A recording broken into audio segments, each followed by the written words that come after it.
Hello প্রিয় ছাত্রছাত্রী, আশা করি তোমরা সবাই ভালোই আছো। আজ আমরা নতুন একটা কবিতা নিয়ে এসেছি, ক্লাস 10-এর খুব পপুলার কবিতা। খুব ভালোভাবে আমি বিশ্লেষণ করে দিচ্ছি, এটা ভিডিওটা দেখলে তোমরা পরিষ্কার হয়ে যাবে ধারণটা। বলছে, আই আরও বেঁধে বেঁধে থাকি। কবি শঙ্খ ঘোষ। শঙ্খ ঘোষ সম্বন্ধে একটু আমরা জেনে নিই। আধুনিক যুগের বিশিষ্ট কবি হচ্ছে শঙ্খ ঘোষ। শঙ্খ ঘোষের প্রকৃত নাম আছে চিত্তপ্রিয় ঘোষ। এই আই আরও বেঁধে বেঁধে থাকি কবিতাটা তার এক খ্যাতনামা এবং বিখ্যাত কবিতা। জলই পাষাণ হয়ে আছে এই কাব্যগ্রন্থ থেকে আই আরও বেঁধে বেঁধে থাকি কবিতাটি নেওয়া হয়েছে। আমরা কি দেখব কবিতাতে?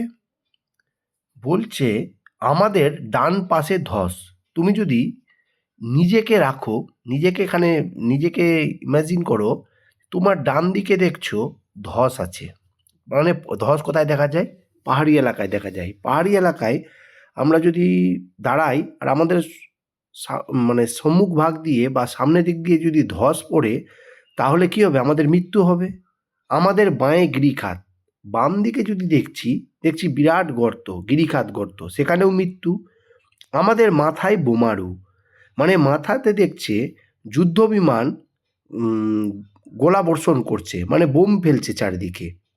পায়ে পায়ে হিমানির বাঁধ। হিমানির বাঁধ মানে বলছে পায়ের নিচে, হিমানি মানে বরফ, বরফের রাস্তা আছে বা বরফের পথ আছে, যে পথ দিয়ে আমরা কি করি, বরফে আমরা হাঁটতে পারি না, সে ঠিকভাবে পা টিপে টিপে হাঁটতে হয়, স্লিপ করি, তাই নিচেও আমি দৌড়ে যেতে পারবো না। তার মানে কি বুঝলাম আমরা এখানে? যে আমাদের ডান পাশে আছে ধস, সেদিকেও মৃত্যু, বাম দিকে আছে গিরিখাত, সেদিকেও মৃত্যু, এবং মাথায় আছে যুদ্ধ বিমান যেটা বোম ছাড়ছে। তার মানে আমি এক জায়গাতে নিজেকে দাঁড়িয়েও রাখতে পারবো না। আর পায়ে পায়ে হিমানির বাঁধ, যে আমি দৌড়ে পালিয়ে যাব সেখান থেকে, সেটাও পারবো না।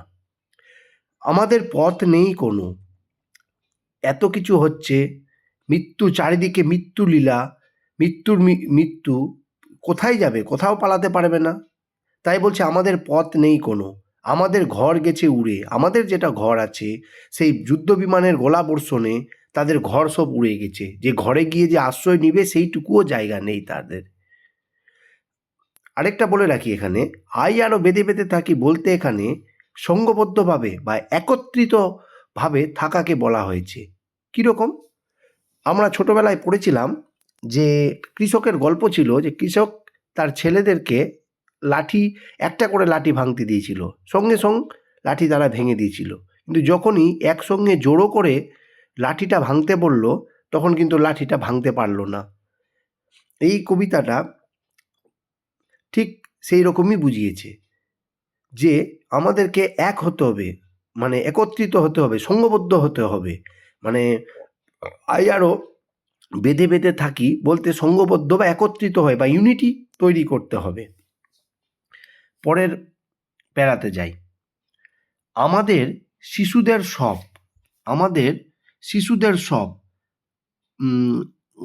ছড়ানো রয়েছে কাছে দূরে। তার মানে বলছে যে আমাদের শিশুদের সব, মানে সেই যে যুদ্ধ বিমান তার গোলা বর্ষণ করছে বা বোম ফেলছে, তার রসে শিশুদের মরা সব বা বডি সব ছড়িয়ে রয়েছে কাছে দূরে, যেখান সেখানে পড়ে রয়েছে। আমরাও তবে এইভাবে এ মুহূর্তে মরে যাব ও নাকি? নিজেদের মধ্যে তাদের প্রশ্ন আসছে, একটা প্রশ্নচিহ্ন কাজ করছে। তাহলে কি আমরাও এই শিশুদের যে ছড়িয়ে রয়েছে চারিদিকে সব বা মরা ছড়িয়ে রয়েছে, সেরকম কি আমরাও মরে যাব? আমরাও কি বাঁচতে পারবো না? আমাদের পথ নেই আর, আই আরও বেঁধে বেঁধে থাকি। তারপরের লাইনটা আছে যে আমাদের পথ নেই আর, আই আরও তার মানে আমাদের আর কোনো পথ রাস্তা নেই, আমাদেরকেই মৃত্যু আমাদেরও সম্ভব। তাই কি করতে হবে? আমাদেরকে এক হতে হবে, সঙ্ঘবদ্ধ হতে হবে। আই আরও বেঁধে বেঁধে থাকি মানে সঙ্গ হতে হবে, সঙ্ঘবদ্ধ হতে হবে, এক হতে হবে, যদি এই মৃত্যুর সঙ্গে আমরা মোকাবেলা করতে পারি। পরের লাইন, আমাদের ইতিহাস নেই। আমরা জানি ইতিহাস কাদের থাকে? রাজাদের বা কোনো মনীষীদের ইতিহাস থাকে। সাধারণ মানুষের ইতিহাস থাকে না। তাই বলছে যে আমাদের কোনো ইতিহাস নেই, আমরা হচ্ছে সাধারণ মানুষ, আমাদের কোনো ইতিহাস নেই।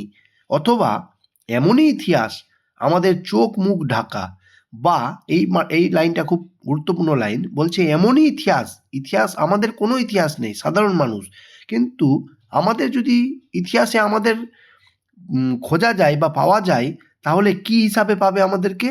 যে আমরা জানি যে ক্ষমতাবান যারা ব্যক্তি তারা দুর্বলদের সব দিন অত্যাচার করেছে। তার মানে এখানে বোঝাতে চেয়েছে যে, কি বোঝাতে চেয়েছে এখানে? যে ক্ষমতাবান যারা ব্যক্তি আছে তারা যে তাদেরকে অত্যাচার করেছে, তাদেরকে যে শোষণ করেছে, তারা যে মোকাবেলা করতে পারেনি বা প্রতিবাদ করতে পারেনি, সেই বর্ণনাটা ইতিহাসে আমাদের পাওয়া যাবে। তাই বলেছি আমাদের ইতিহাস নেই, আমরা হচ্ছে সাধারণ মানুষ, আমাদের কোনো ইতিহাস থাকবে না। অথবা এমনই ইতিহাস আমাদের চোখ মুখ ঢাকা, আমাদের যদি চোখ বন্ধ করে দিই চারিদিকে অন্ধকার দেখতে পাবো। ঠিক তেমনি বলেছে যে আমাদের ইতিহাস আছে, যদি থাকে, তাহলে আমাদেরকে যে ক্ষমতাবান মানুষ আমাদেরকে অত্যাচার করেছে, শোষণ করেছে, তার যে প্রতিবাদ করিনি, সেইটুকুই আমাদের ইতিহাসে থাকবে। আমরা ভিখারি 12 মাস, বলছে যে আমরা হচ্ছে ভিখারি 12 মাস। মানে কি বলেছে এখানে? যে আমরা হচ্ছি দরিদ্র, আমরা দিন আনি দিন খাই, তাই বলেছে যে আমরা সারা বছর দরিদ্রভাবেই চলি, আমরা সাধারণ মানুষ। পৃথিবী হয়তো বেঁচে আছে। কেন বলেছে এটা পৃথিবী হয়তো বেঁচে আছে? যে বলেছে যে আমরা যে বেঁচে আছি, আমাদের দৃষ্টিভঙ্গিতে মনে হচ্ছে পৃথিবী বেঁচে আছে। পরের লাইনেই বলেছে পৃথিবী হয়তো গেছে মরে। পরের লাইনে বলছে আমরা যদি আর বেঁচে না থাকি এখানে, এই যতজন আমরা বেঁচে আছি, পৃথিবী হয়তো মরে যাবে, কেউ জানতে পারবে না আমাদের কথা। বলছে আমাদের কথা কে বা জানে, আমরা ফিরেছি দৌড়ে দৌড়ে। বলছে আমাদের কথা কেউ জানে না, আমরা প্রত্যেক জনের দরজায় দরজায় গিয়েছি, সাহায্যের হাত বাড়িয়েছি, সাহায্য চেয়েছি, কিন্তু কোনো তো মানুষজনই সেখানে নেই। সাহায্য কে করবে? সবার দৌড়ে দৌড়ে, মানে দরজায় দরজায় ফিরে সাহায্যের জন্য তারা ভিক্ষা প্রার্থনা করেছে। কিছুই কোথাও যদি নেই, তবু তো কজন আছি বাকি। বলছে যে কোথাও কোনো লোক নেই, কিছুই নেই, কিন্তু আমরা যতজন আছি ততজন তো বেঁচে আছি, আমাদেরকে তো সংগ্রাম করতে হবে, আমাদেরকে তো বেঁচে থাকতে হবে। তাই শেষের খুব পজিটিভ লাইন দিয়ে কবিতাটা শেষ হয়েছে, আই আরো হাতে হাত ধরে, আই আরো বেঁধে বেঁধে থাকি। তার মানে কি বলতে চেয়েছে এটা? যে আমরা চারিদিকে দৌড়ে দৌড়ে দরজায় দরজায় গিয়ে খুঁজেছি মানুষের সাহায্য, কিন্তু কারো সাড়া শব্দ নেই। আমরা যতটুকু বেঁচে আছি, বা আমরা কয়েকজন যে বেঁচে আছি, আমাদেরকে সংগ্রাম করতে হবে, আমাদের হাতে হাত ধরে শক্তভাবে এই পরিস্থিতির মোকাবেলা করতে হবে, এক হতে হবে, সংঘবদ্ধ হতে হবে। তবেই এই মৃত্যু মিছিল, এই মৃত্যুর যন্ত্রণা থেকে আমরা বেরোতে পারবো, এবং আমরা একটা ভালো পরিবেশ বা সৃষ্টি করতে পারবো। তাই বলেছে আমাদেরকে সংঘবদ্ধ হতে হবে, এক হতে হবে, তবেই এটা সম্ভব আছে। তাই কবি শঙ্খ ঘোষ এই কবিতাটির নাম রেখেছে আই আরো বেঁধে বেঁধে থাকি। মানে সংঘবদ্ধভাবে বা এক হয়ে, একত্রিত হয়ে আমাদের এগিয়ে যেতে হবে, এইভাবে আমাদেরকে সংগ্রাম চালিয়ে যেতে হবে। এখানেই আই আরো বেঁধে বেঁধে থাকি কবিতাটি শেষ করলাম।